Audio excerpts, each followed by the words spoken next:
এই তো আনামের পরীক্ষা, পরীক্ষার জন্য রেডি, স্কুলে যাবে। কেমন হবে পরীক্ষা? অনেক ভালো হবে ইনশাল্লাহ। ইনশাআল্লাহ।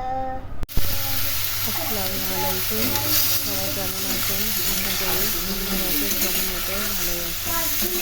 আমরাও ভালো আছি। আজকে একটা রান্নার রেসিপি নিয়ে আসলাম। এটা হলো কালো রাখি বিকেলের ব্রেকফাস্ট থেকে এটা আমি কেটে সুন্দরভাবে রেখে নিয়েছি। এখন সুন্দরভাবে কষিয়ে নিয়েছি।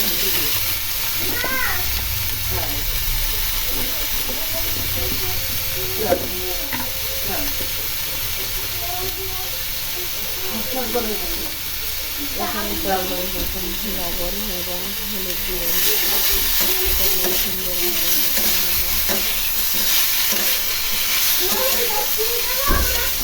দুধটা দিয়ে সুন্দরভাবে কষায় নেব।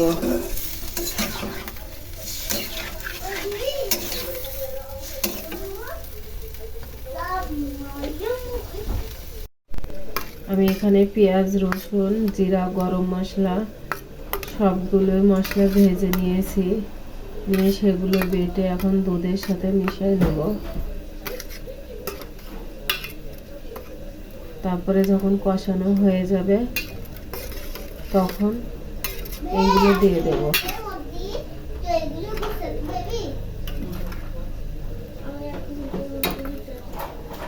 এখানে আমি কিছু তেঁতুলও দিয়ে দিয়েছি।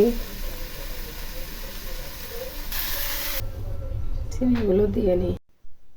এখানে আমি চিনি দিয়ে নিয়েছিলাম। নেওয়ার পরে রান্নাটা আমার এখন পুরো কমপ্লিট। এখানে ডিমও দিয়ে দিয়েছি। সময় এখন ঝালমুড়ি দিয়ে নাস্তা করব। এখানে পেঁয়াজও দিয়েছি, চানাচুর, মুড়ি, সরিষার তেল। বাসায় সবাই অসুস্থ, হালকা সর্দি কাশি, তাইতে সেজন্য সরিষার তেল দিয়ে মুড়িটা এখন খাবো। আরও কাঁচা পেঁয়াজ আছে। ভিডিওগুলো ভালো লাগলে লাইক, কমেন্ট, শেয়ার এবং সাবস্ক্রাইব করবেন। আল্লাহ হাফেজ।